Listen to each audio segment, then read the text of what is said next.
Even if you're annoyed with a person, it's like, you know what? You love this person. Why wouldn't you just like chill out? Mm-hmm. You're like, oh, wait a second, I love Yeah, you. and like take a step back. Yeah, So that's why like sometimes when it's I do, good. even like I do it, especially when I do something I think this is an annoying Mystique, so I'll just let her know that. You. Nice.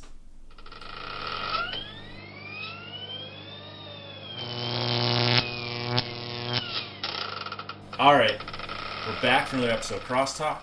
I'm Tim, I'm Chris. and today we are talking about actors and actresses who are generally the kind of people that you don't really like as human beings, but are such well-received stars or uh, you know film They're lead actors. lead actors and actresses, in and some really big movies. and they generally are given a lot of great roles, but as a consequence, how do you separate yourself from them and their art? And so we're going to talk today about that a bit, I guess, and trying to figure out where we stand on this topic. I think we'll come up with some interesting results. But. Yeah. So, Chris, Yeah. I've been thinking about this a lot, obviously, and I think you have too. Mm-hmm. I don't know if there's a specific example I have in mind of someone who,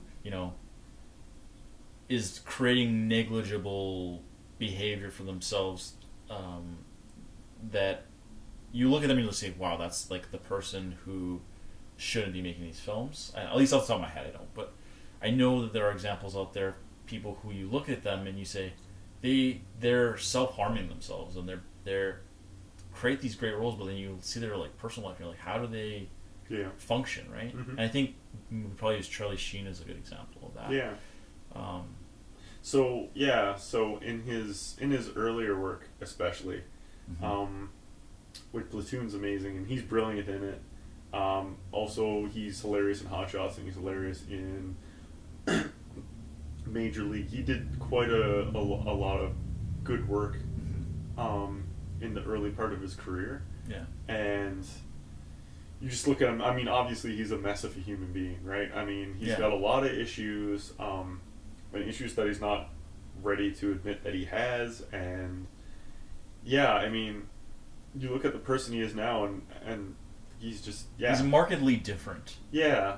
In terms of like... In terms of his public image, anyway. Yeah. From what I know, he's always kind of had these issues, and but I mean, you look at his work in Platoon, and it's just, like I said, it's just so good that it's...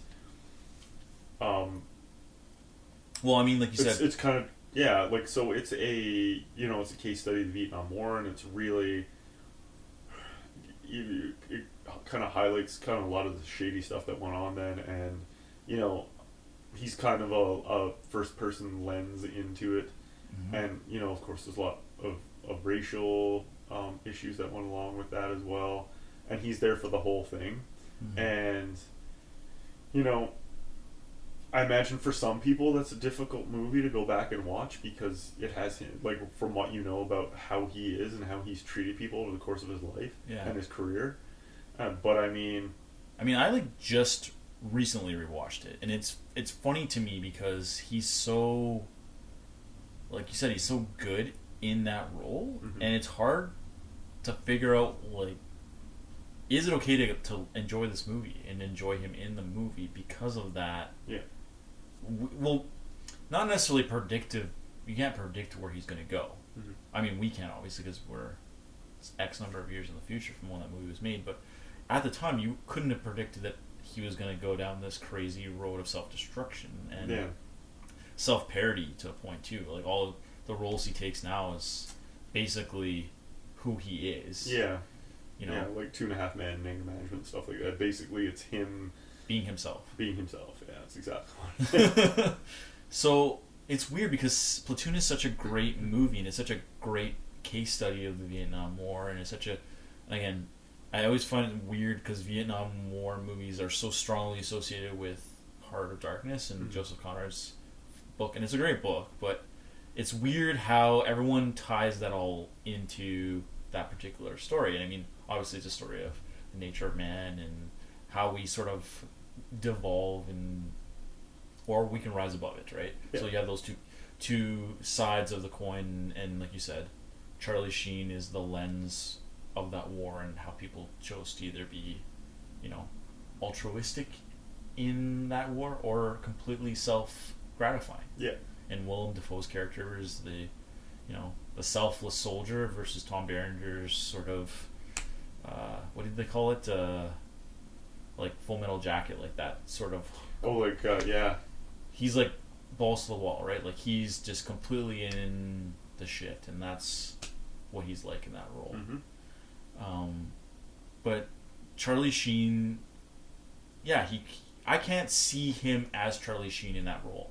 It's really weird. Yeah, because he's so and so, I mean, this was Platoon was like mid '80s, so there's a benefit of a large amount of time between, right? It's about 30 plus years, so you kind of have that benefit, and maybe that insulates it a little bit. Mm-hmm.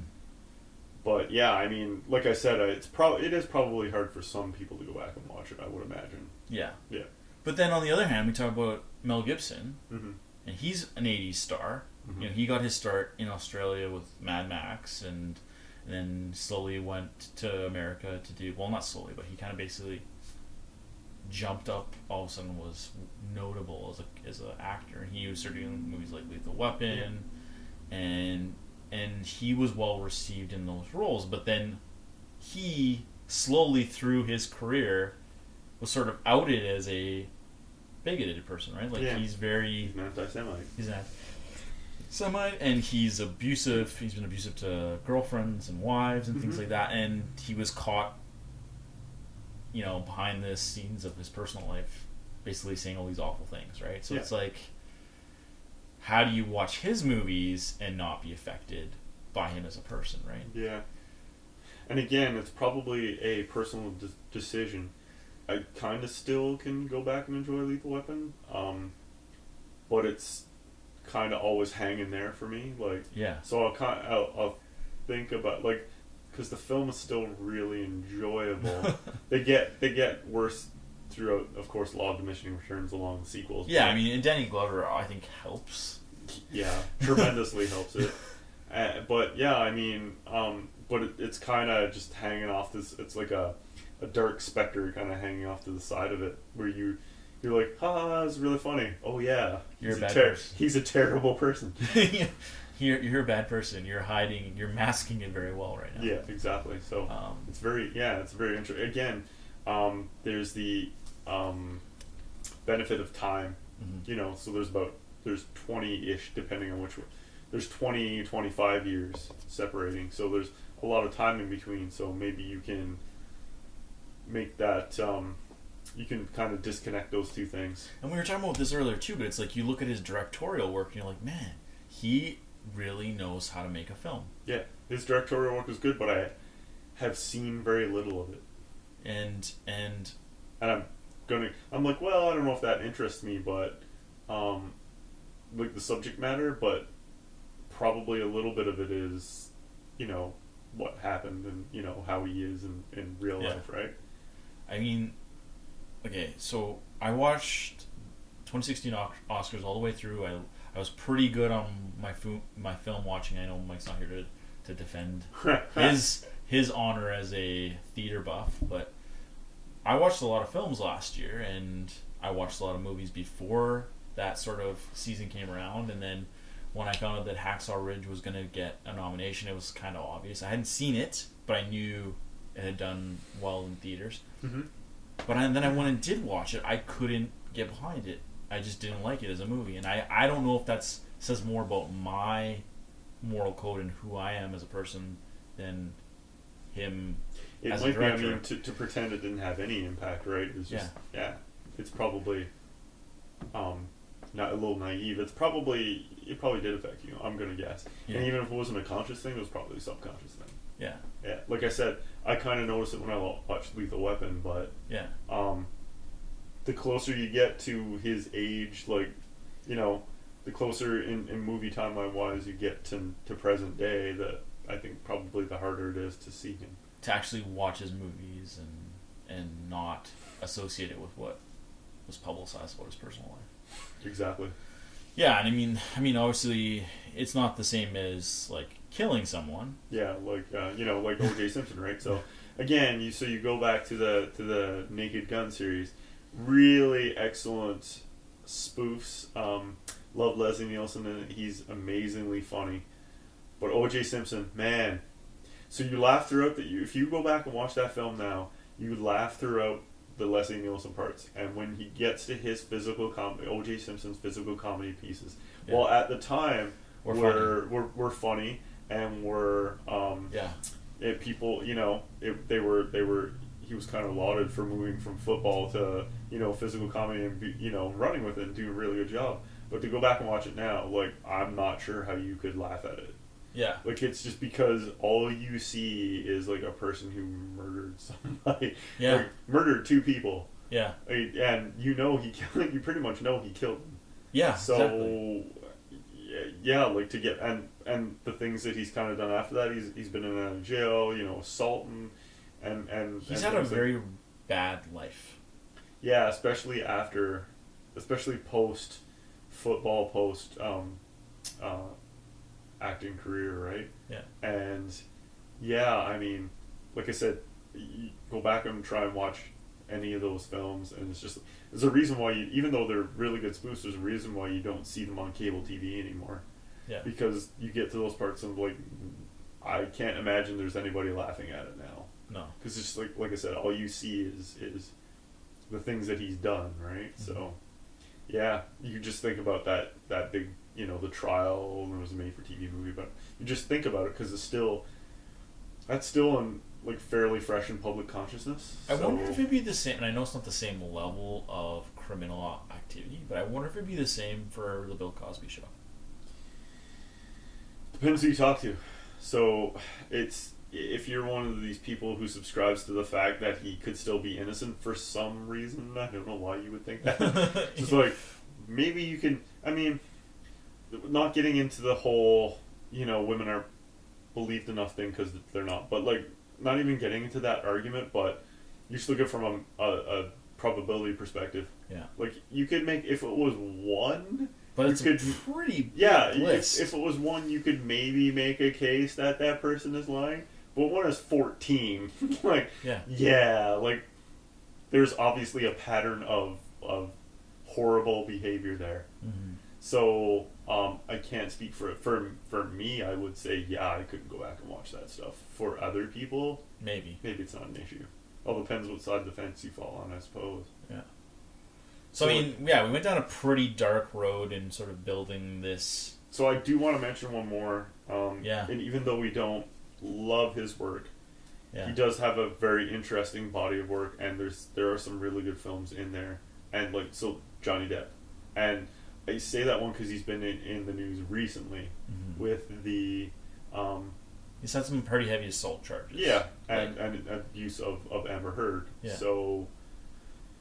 Yeah, I mean, he's got a new film. He's in the remake of the Murder on the Orient Express. Yeah. I don't know about other people, but man, I'd have a really hard time watching that film. Like, take the whole remake thing out of it. Like, is it gonna be? Because I've actually never seen the original, though I hope to remedy that fact soon. But even if I see the original, it's like, wow, this is gonna be a soulless remake.